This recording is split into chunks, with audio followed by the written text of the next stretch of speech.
আচ্ছা, তো as you all know যে জেডব্লিউ মেন্সের 2026 রেজিস্ট্রেশন শুরু হয়ে গেছে। আমি খুব তাড়াতাড়ি করে ইম্পর্টেন্ট পয়েন্টস কিছু কভার করে দিচ্ছি, অবজার্ভ করো। আচ্ছা, প্রথম যেটা তোমার জানা দরকার এই ইনফরমেশন বুলেটিনটাতে দেখো, ইম্পর্টেন্ট পার্ট স্টার্ট হচ্ছে, এটা তো কন্টেন্টসের পেজটা, এইখান থেকে ইম্পর্টেন্ট পার্টস স্টার্ট হচ্ছে। দেখো আমি হাইলাইট পুরো করে দিচ্ছি। আচ্ছা, তো লাস্ট ডেট অফ রেজিস্ট্রেশন দেখতেই পাচ্ছ 27th of November, ঠিক আছে? এই দিনে শেষ হচ্ছে। তো অ্যাপ্রক্সিমেটলি তোমার কাছে 27 ডেজ মতো আছে। তো আমি সবাইকে বলেই দিয়েছি একদম অ্যাট আর্লিয়েস্ট মানে কভার করে নেবে নিজেদের যা যা আছে রেজিস্ট্রেশন পার্টটা, ঠিক আছে? 12th of February এটা হচ্ছে ডেট যবে রেজাল্টটা বেরোবে, মানে বাই দিস পার্টিকুলার ডেট। আগেরবারও তাই করেছিল, এবারও তাই ডিক্লেয়ার করেছে। আচ্ছা, নিচের দিকে আসছি। 3 ঘন্টার যেরকম পেপার হয় লেখাই আছে, paper 1 will be of 3 hours, একদম সেম পার্টিকুলার পয়েন্টস। এই জায়গাটায় ফিজের জায়গাটা দেখো, যারা জেনারেল ক্যাটেগরি আছে, অন্যান্য ক্যাটেগরিটা নিশ্চয়ই তোমরা দেখতে পাচ্ছ যে তোমাদের কার কি ফিজ আছে। মেলস ছেলেদের জন্য হচ্ছে ₹1000 করে, আর ফর ফিমেলস মেয়েদের জন্য আছে হচ্ছে ₹800 করে। এই হচ্ছে ফি স্ট্রাকচার। আচ্ছা, এবার এইটা হলো একটা ইম্পর্টেন্ট জায়গা। দেখো, যখন তুমি শুরু করবে তোমার রেজিস্ট্রেশনটা, ঠিক আছে, যখন তুমি পাসওয়ার্ড ক্রিয়েট করবে অ্যান্ড এভরিথিং, একটা ডায়েরি নিয়ে বসবে, ঠিক আছে? যেখানে তোমার ইউজার নেম, পাসওয়ার্ড এবং যা যা তুমি ডিটেলস ফিল আপ করছো, তোমার এই সে নাম্বারসগুলো, ঠিক আছে, ওগুলো কিন্তু লিখে নেবে। তাহলে তোমার বারবার করে আর মনে করতে হবে না যে কী ছিল, কোথায় লিখেছি, একটা জায়গাতে সুন্দর করে থাকবে। And the diary should be kept একটা টু আ সেফ প্লেস, ঠিক আছে, যেখানে আর কেউ খুব একটা দরকার পড়ছে না কারোর, ওখানে তুমি খালি জানছো। আচ্ছা, এবার নিচের দিকে এই পার্টগুলো নিজে যদি তুমি না পারো তাহলে আমাকে বলবে, I help you out with this things. দেখবে সিগনেচারের যে ফাইলটা, দেখো it should be in this particular format লেখাই আছে, উইচ ইজ, দেখো এই জায়গাটা অবজার্ভ করো, জেপিজি বা জেপেগ, ঠিক আছে? যেখানটাতে দেখতেই পাচ্ছ, এই হলো তোমার size of this particular picture, 10 KB থেকে 100 KB। সেমভাবে তোমার scanned copy of equivalence of marksheets এরকম সাইজে রাখতে হবে। দেখতেই পাচ্ছ সব, এই পার্টটা ইম্পর্ট্যান্ট, পরপর করে এখান থেকে পুরো এই অবধি, ঠিক আছে? যদি কেউ পিডাব্লিউডি ক্যাটেগরির মধ্যে বিলং করো, তাহলে তার সার্টিফিকেটস এরকম পার্টিকুলার যে ফিচার্স, এরকম তোমার সাইজ সব রাখতে হবে, ঠিক আছে? আচ্ছা, রিসেন্ট যে ফটোগ্রাফ, সব থেকে ইম্পর্টেন্ট, এটাও একটা পয়েন্ট ছিল। দেখো, রিসেন্ট ফটোগ্রাফটা 80% ফেসে কভার করে অ্যান্ড উইদাউট মাস্ক, ঠিক আছে? হোয়াইট ব্যাকগ্রাউন্ডের মধ্যে থাকবে। অ্যান্ড এই হলো size of the entire photograph after the entire picture. এই ফরম্যাটে রাখতে হবে, জেপিজি বা জেপেগ, অ্যান্ড এই হচ্ছে সাইজ, ঠিক আছে?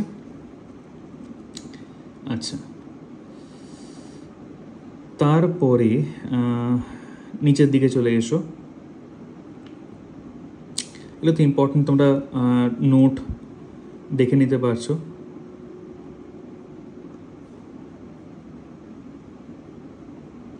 পাসওয়ার্ড কীভাবে সেট করতে হবে পরপর করে লেখা আছে এখানটাতে, কী কী ফিচার্স দেখো লেখাই আছে, 8 থেকে 13 characters long and everything. Upper case রাখতে হবে একটা, অ্যাটলিস্ট একটা হচ্ছে লোয়ার কেস, এগুলো সব ভালো করে ফলো করো, ঠিক আছে? আচ্ছা, রিসেট যাতে করতে না হয় এরকমই মোটামুটি হলে ভালো হয়। ইন্ট্রোডাকশনের মধ্যে এবার আসছে ইম্পর্টেন্ট কিছু অবজেক্টিভ, যেগুলো দেখার খুব একটা দরকার নেই, তোমাদের জানা জিনিস। এক্সাম স্কিমও আমরা মোটামুটি জানি, এতগুলো ল্যাঙ্গুয়েজে পেপারটা হয়। আচ্ছা, নিচের দিকে দেখো, ইউল সি ইম্পর্টেন্ট পার্ট, এই দেখো এই জায়গাটা যেরকম ছিল আগেরবার সেরকমই আছে। নেগেটিভ মার্কিং আছে for section A and section B দুটোই, ঠিক আছে? সেকশন এতে 20খানা কোয়েশ্চেন, সেকশন বিতে 5খানা কোয়েশ্চেন, যেরকম ছিল সেরকমই। আচ্ছা, এই জায়গাটা দেখো, এত যে পরীক্ষা তোমরা এখানে দিচ্ছ ইন RVF, একদম এই মতো করেই চেকটা করা হচ্ছে। অ্যান্সার কিন্তু রাউন্ড অফ করবে টু দ্য নিয়ারেস্ট ইন্টিজার, ঠিক আছে? মানে যদি কারো অ্যান্সারটা সে 4.4 হয়, সে যেটা 4 দেয়, বুঝতেই পারছে। রাউন্ডিং অফের রুলস তোমাদের সব শেখানো হয় in the first chapter of chemistry and physics. তো তারপরে ধরো কোনো একটা নাম্বার পেলে তুমি সে 7.8, যেটা ওটা 8 লেখা হয়, তাই তো? রাউন্ড অফ করে নিয়ারেস্ট ইন্টিজারে তোমাকে নিয়ে যেতে হবে। আচ্ছা, বুঝতেই পারছো, ইন্টিজার মানে plus minus both R allowed, but যেরকম বললাম একটা পার্টিকুলার ডিজিট তুমি যদি 7.8 লিখে দাও, এমনি অ্যান্সার রং হিসেবে কিন্তু কারেক্ট, মানে তোমার এই ওরা কাউন্ট করে ফেলবে ওটা সফটওয়্যারটা, ঠিক আছে? আচ্ছা, নেক্সট দেখতেই পাচ্ছ এখানে পরপর স্কিমসগুলো লেখা আছে, এই স্কিমেই তোমাদের সব পরীক্ষাগুলো নেওয়া হচ্ছে। আচ্ছা, ইম্পর্টেন্ট পার্টে আমি ডাইরেক্টলি এবার চলে যাচ্ছি। পেজ নাম্বার 63-তে একটা ইম্পর্টেন্ট পার্ট আছে। এইগুলো এবার কিছু 3টে নতুন নিয়ম ওরা নিয়ে এসছে। তো 63 নম্বর পেজে এই দেখো, এই জায়গাটা দেখো, এই জায়গাটা। আচ্ছা, ওরা যেটা করেছে তোমাদের জন্য, ওদের যে সফটওয়্যারটা, তুমি ডার্ক মোডে সুইচ করতে পারো। দুরকম মোড থাকবে, লাইট মোড আর ডার্ক মোড, লেখাই আছে দেখো, লাইট মোড আর ডার্ক মোড। তো তুমি নিজের এক্সামিনেশনটা সেরকমভাবেই তুমি করতে পারো, যার যেরকম সুবিধে হয়। তুমি কিন্তু নিজের ফন্ট সাইজ ইনক্রিজ আর ডিক্রিজ করতে পারো, ঠিক আছে? মানে দেখতেই পাচ্ছ সাইজ অফ দ্য লেটার্স ওপর নিচ করা যেতে পারে। Candidate can enable the cursor trail. যে ধরো খুব একটা কম্পিউটার নিয়ে হ্যাবিচুয়েটেড না, কার্সার ট্রেল নিলে সে কার্সার দেখতে পায় ভালো করে। তো আমি রেকমেন্ড করবো এটা নাই করার। ম্যাক্সিমাম তোমরা ভালোই হ্যাবিচুয়েটেড, কার্সার ভালো করেই বুঝতে পারো যে কোথায় কী আছে। কার্সারের সাইজও চুজ করতে পারে ক্যান্ডিডেট, এগুলো সব কিচ্ছু ছিল না আগের বছর। দেখো সাইজ তুমি চুজ করতে পারছো, সবগুলো দিয়েছে নতুন নতুন। আচ্ছা, সেকেন্ড ইম্পর্টেন্ট পয়েন্ট হচ্ছে স্ক্রিন ম্যাগনিফায়ার, ঠিক আছে? You can use screen magnifier when at a point তুমি কিছু দেখতে পাচ্ছ না, এরকম জায়গায় থাকবে স্ক্রিন ম্যাগনিফায়ারটা। দেখতেই পাচ্ছ এখানে একটা এক্সাম্পল পিকচার দেওয়া আছে, যেখানটা তুমি দেখতে পাচ্ছ না, তুমি এভাবে ম্যাগনিফাই করলে দেখতে পেয়ে যাচ্ছ যে হ্যাঁ তুমি কতগুলো অ্যান্সার করেছো, কতগুলো অ্যান্সার করোনি। অ্যান্ড অন্য কোনো জায়গায় তুমি যদি ম্যাগনিফিকেশন চাও, সে কোনো একটা মানে সিম্বল ফিজিক্সের বা কোনো ম্যাথসের বা কেমিস্ট্রির, বুঝতে অসুবিধা হচ্ছে, ম্যাগনিফাই করে দেখে নেবে জিনিসগুলোকে, এরকম ম্যাগনিফিকেশন ওটা অপশন রেখেছে। And this is the most important part which is calculator allow করেছে এবার প্রথমবারের জন্য, ঠিক আছে? তো এরকম একটা ক্যালকুলেটর দেখো, যেখানে কিন্তু তুমি কিন্তু কোনো সাইন, কস, লগ তার কিন্তু কোনো ভ্যালুস তুমি কিন্তু বার করতে পারবে না। সিম্পল প্লাস মাইনাস তাকে লেখাই আছে, simple addition, subtraction, division, multiplication এই অবধি করতে পারো। স্কোয়ার রুট, পার্সেন্টেজ, ঠিক আছে, ওই অবধি করা যাবে, ঠিক আছে? আমার যেটা ধারণা, মোটামুটি এটা দেওয়ার একটা হয়তো উদ্দেশ্য থাকতে পারে ওদের, উইচ ইজ হয়তো এবার ক্যালকুলেশন একটু বেশি করবে ইন দেয়ার পার্টিকুলার পেপার, ঠিক আছে? তো আই উইল প্রেফার যে স্টুডেন্টস যারা দেখছো এই ভিডিওটা, they will actually practise more of calculation based questions, ঠিক আছে? ক্যালকুলেশন মানে চেষ্টা করো হাতে হাতেই করার। And if you get this particular advantage which you are getting actually, ঠিক আছে, তো that is for your advantage only, যেটা খুব পজিটিভ নোটে ক্যালকুলেটর ওটা অ্যালাউড করেছে, ঠিক আছে? এছাড়া আমি তোমাকে এবার ডাইরেক্টলি নিয়ে যাচ্ছি যে কী করে তুমি যাবে on to the site for starting of registration. দেখো, গুগলে গিয়ে সার্চ করবে এরকমভাবে, দেখো অবজার্ভ করো, আমি এখানটা দেখিয়ে দিই একটু স্ক্রিনটাকে। হ্যাঁ, জাস্ট মিনিট একটুখানি, হ্যাঁ এই জায়গাটা দেখো। তো তুমি গুগলে গিয়ে স্টার্ট করছো, মানে writing this particular thing, JEE mains 2026 registration করলে তুমি দেখতে পাচ্ছ কিছু এরকম একটা পেজ খুলে যাবে। তো এই সেকেন্ড লিঙ্কটায় গিয়ে ক্লিক করছো, এরকম পেজটা খুলছে। দেখো ইট ইজ লাইভ লেখাই আছে। এই যে পার্টিকুলার রেড কালারের যে জায়গাটা, এই যে এইখানটা তুমি গিয়ে নেক্সট ক্লিকটা করছো। ক্লিক করলে এই পার্টিকুলার স্ক্রিনটা খুলে যাচ্ছে। আচ্ছা, এই স্ক্রিনটাতে এবার দেখো ঠিক করে, দেখো it is being written very carefully.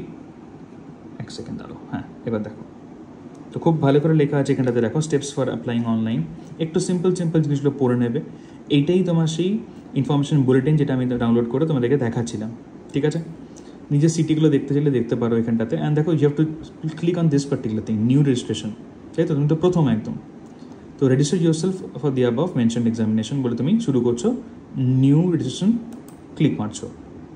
করলে তুমি এরকম একটা পেজে চলে যাবে। আবার দেখবে এখানে ওই একই বুলেটিন আর একই এক্সাম ডিটেলস তুমি আবার ভিউ করতে পারো, ঠিক আছে? লেখা আছে রেজিস্ট্রেশন করতে হবে, তারপরে ফর্ম ফিল আপ করতে হবে, তারপরে ফি পেমেন্ট। ফি স্ট্রাকচারটা আবার একবার লিখে দিয়েছে এখানটাতে, বুলেটিনে তো লেখা ছিলই, আমরা দেখলাম সেটা। এই পার্টিকুলার পয়েন্টসগুলো লেখা ছিল, সব আমি সব হাইলাইট করালাম তোমাদেরকে। Size of the photo and everything এগুলো সব লেখা আছে এখানটাতে। আচ্ছা, নিচে ফি পেমেন্টের পার্টটা আমি বলে দিই, যেটা বেশ কয়েকবার আমি দেখে এসেছি। ICICI বা HDFC ওয়ার্কস গুড, ঠিক আছে? স্টেট ব্যাংকের কিছু প্রবলেমস থাকে সার্ভারে মাঝে মাঝে, তো ওটা চেষ্টা করতে পারো, বাট আমার মনে হয় HDFC বা IDFCটাই প্রেফার করবে ফর পেমেন্ট অপশনস, ঠিক আছে? আচ্ছা, এগুলো সব ডিসকাস করলাম যে কীরকম রাখতে হবে পাসওয়ার্ডের সব তোমাদের এন্টায়ার ফিচার্সগুলো, সেগুলো সব লিখে দিয়েছে আবার করে। অ্যান্ড তারপরে তুমি এইখানটা ক্লিক করছো যে I have read all the things, I have read the bulletin, and then click here to proceed click করছো। This is the starting of the registration. এখানে তুমি তোমার নাম, বাবার নাম, মায়ের নাম, তোমার ডেট অফ বার্থ, জেন্ডার, এগুলো তুমি ফিল আপ করছো। আবার এখানে কনফার্ম করার জন্য দেখো লেখাই আছে কনফার্ম ক্যান্ডিডেট নেম, তুমি আবার ফিল আপ করছো। কনফার্ম ফাদার বা গার্জেন নেম, আবার এগুলো করছো। প্রেজেন্ট অ্যাড্রেস, এখানে তুমি দিচ্ছ নাম, locality, country, state, district, pin code. আচ্ছা, এখানে আবার ইলেকট্রনিক কমিউনিকেশন অ্যাড্রেস, তোমার ইমেল অ্যাড্রেসটা তুমি এখানে লিখলে, আবার কনফার্ম করলে ইমেলটাকে, এই ইমেলটা কিন্তু আবার নিজের ওই ডায়েরিতে লিখে রাখবে। মোবাইল নাম্বার কোনটা দিয়েছো লিখে রাখবে, কনফার্ম করবে, এই সেম নাম্বারটা এখানে আবার লিখবে, ঠিক আছে? করে এখানে একটা অল্টারনেট মোবাইল নাম্বার দিয়ে রাখবে, যেটা অপশানে লিখেছে, বাট তাও আই উইল সাজেস্ট তুমি দিয়ে রেখো, ঠিক আছে? এখানে সেম, এখানে এটা টিকমার্ক করে দিলে ওটা ওই ওপরে যেটা তুমি লিখেছো ওটাই এখানে পারমানেন্টে এখানে চলে আসবে। আচ্ছা, যদি কেউ এরকম থেকে থাকো যে প্রেজেন্টলি এমন কোনো অ্যাড্রেসে থাকছো যেটা which is not your permanent address, তাহলে তুমি দুবার করে তুমি করবে, বুঝতেই পারছো? এখানে এই জায়গাটাতে this is your present address লেখাই আছে, দেখো লেখা আছে প্রেজেন্ট অ্যাড্রেস বলে। আর এটা তোমার পার্মানেন্ট অ্যাড্রেস, যারা অন্য জায়গায় গিয়ে মানে পড়াশোনা করতে থাকে, বুঝতেই পারছো, তাদের জন্য প্রেজেন্ট আর পার্মানেন্টটা আলাদা হবে। যাই হোক, যারা এখানে আছো পড়াশোনা করছো in the state, in your মানে through your hometown and নিজের বাড়িতে কী করছো, তাদের জন্য তো প্রেজেন্ট আর পার্মানেন্টটা সেম। আচ্ছা, এখানে সেই পাসওয়ার্ড দেওয়ার জায়গাটা, একটা সিকিউরিটি কোয়েশ্চেন দেবে, সিকিউরিটি অ্যান্সার, এগুলো সব তোমার ওই নোটবুকে লিখে রাখবে।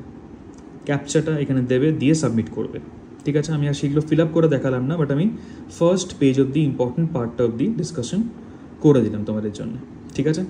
আচ্ছা, এছাড়া যদি কারো কোনো প্রবলেমস থেকে থাকে একটু আমাকে জানাবে। অ্যান্ড সেকেন্ড থিং ইজ, বুলেটিনটা ভালো করে পড়বে, everything should be just covered, went through. আমি যেরকম তোমাকে একবার বলে দিলাম সেটা হচ্ছে গো থ্রু করে দিলাম ইম্পর্টেন্ট পয়েন্টসগুলোতে এবং হাইলাইট করে দিলাম। যদি কারোর মনে হয় যে স্যার আমি RVF-এ গিয়ে ফর্ম ফিল আপ করবো, তাহলে ইউ ক্যান কাম, জাস্ট আমাকে একটা জানাবে যে এরকম আমি এই দিন আসতে চাইছি বা এরকম চাইছি, আমি বলে দেবো আমার টিমকে তোমাকে হেল্প করার জন্য, ঠিক আছে?